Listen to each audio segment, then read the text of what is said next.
made some plans like purchasing a vehicle, Land Rover. It was going to be, as the trip was going to be mostly by land. We needed a vehicle, so we bought a very old, even in those days, it was old, 15-year-old Land Rover, which we lovingly restored to make it as perfect as possible. And we set ourselves a limit of saving £50 each, which then, even in those days, was very little and also restricted at the time. £50 was about 120 US dollars. So we put all that into the kitty. And then we did various things. Fortunately, our army training helped. We did various things like getting vaccinations, um, buying maps, buying equipment such as camp beds, tents, and various things that we knew we need.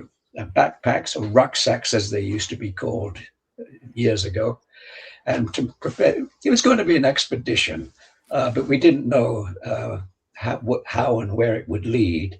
All we knew is that we were all getting excited by the day, and we really wanted to do this.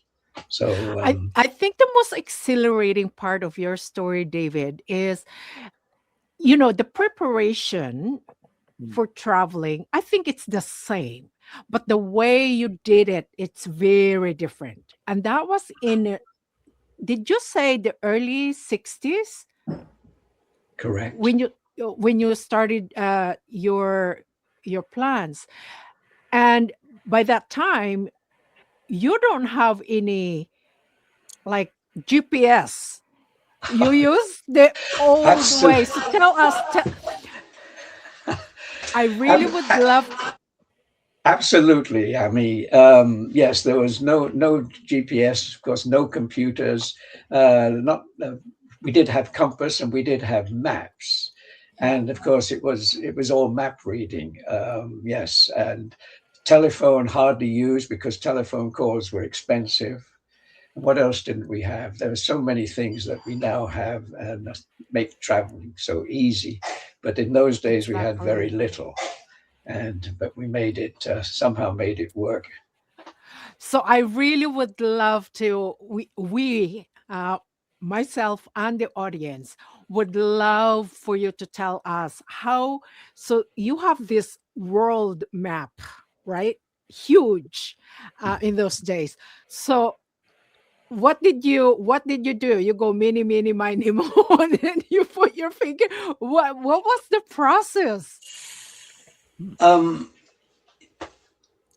One thing we decided would, uh, we of course were going to work because leaving with such little money meant that it would be a working world tour. So we Yeah. had to stop here and there to work, and that led to some extraordinary and quite wonderful experiences. Yeah. The idea was to and to stick to primarily English speaking countries Okay. because that's where life would be much easier from the point of view of work permits and communication. And so at first it meant leaving Europe. So traveling through Europe for just a matter of weeks and getting used to living out of the vehicle and camping. And of course, we've done a lot of that in the army, but just feeling our way. And we mapped out a basic route, which was to cross into Africa from Europe through via Gibraltar, and then go down the west coast, drive down the west coast to one or two of the English speaking countries, excuse me, such as Nigeria, Ghana, and hopefully get work, find jobs. And but that very quickly changed when we found one of the very first problems or issues when we found that we couldn't quite do that Mm. because there was the Sahara Desert was closed from in and out of Morocco. So we Mm. couldn't travel south. So we had to divert, which meant traveling right across the whole of North Africa, which consists of Morocco and Tunisia and Libya and Egypt, all the way to Egypt and take it Oh. from there. So we did exactly that with various adventures along the way. And then when we got to Egypt, we were told, though, to travel down the east coast because our next destination was Kenya. We thought where we felt sure we could find work, and it was just losing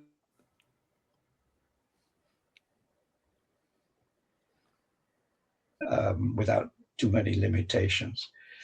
But when we got to Egypt, alas, we couldn't bring. We had to ditch our vehicle, leave our vehicle behind because we couldn't afford to take it all the way through the various countries on our way to Kenya. So we left it with a kind British Embassy official who stored it and said, "You can have it when you get back." Of course, we never came back. Well, I didn't, but the guys didn't. And then we were completely on our own. We it was a very sorry story, you might say. We were really pissed off about it, but no arguing with the authorities. We couldn't take that vehicle any further, so we pulled out our backpacks, rucksacks, and loaded them with gear. Sillily and quite silly, we forgot our mosquito nets, which would be extremely necessary. Oh boy. we, Yeah. we left quite a few things behind, but nevertheless, our backpacks were very heavy.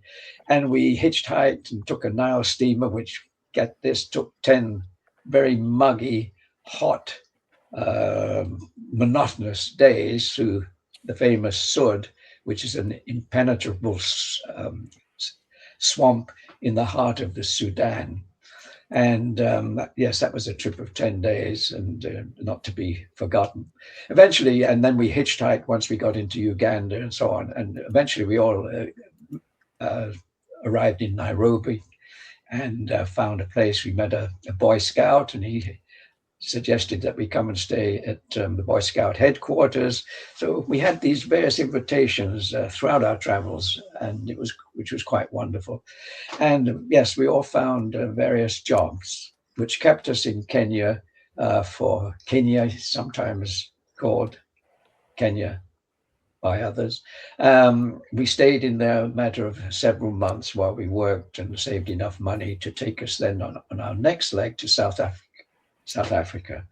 This is a long-winded way of how we planned, traveled and planned accordingly as we went along. We didn't, when on leaving England, know exactly the route we were going to take, but every time we stopped to work, then we discussed it when we agreed to move on, and discussed in which direction and which countries we'd go to, bearing in mind the easiest countries to work in would be the English-speaking ones. So South Africa was our next destination.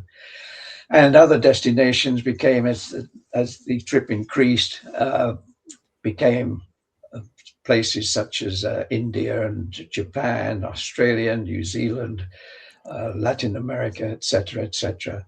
Meanwhile, we did the four of us that set off. We did become, for various reasons, we fell to two. One liked a place so much that he decided to stay, and the other one fell in love and got married. So two of our friends fell by the wayside, which left just two of us.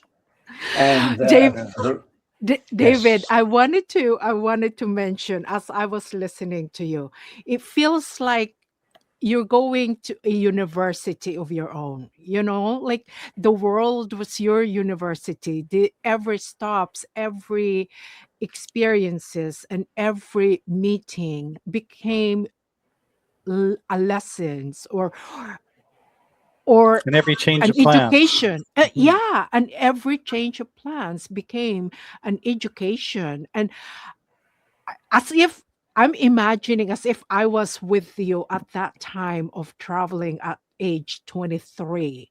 How exhilarating, and was it scary? What was the concerns that you that came to mind, you and your friends, because you started with friends and then later on in life you did this, you continued the travel on your own too.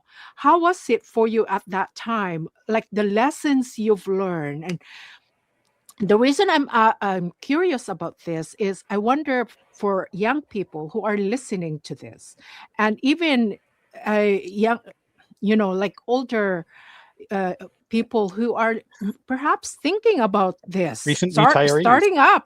Mhm. yeah, going and traveling. What sort of like lessons that you can share with them?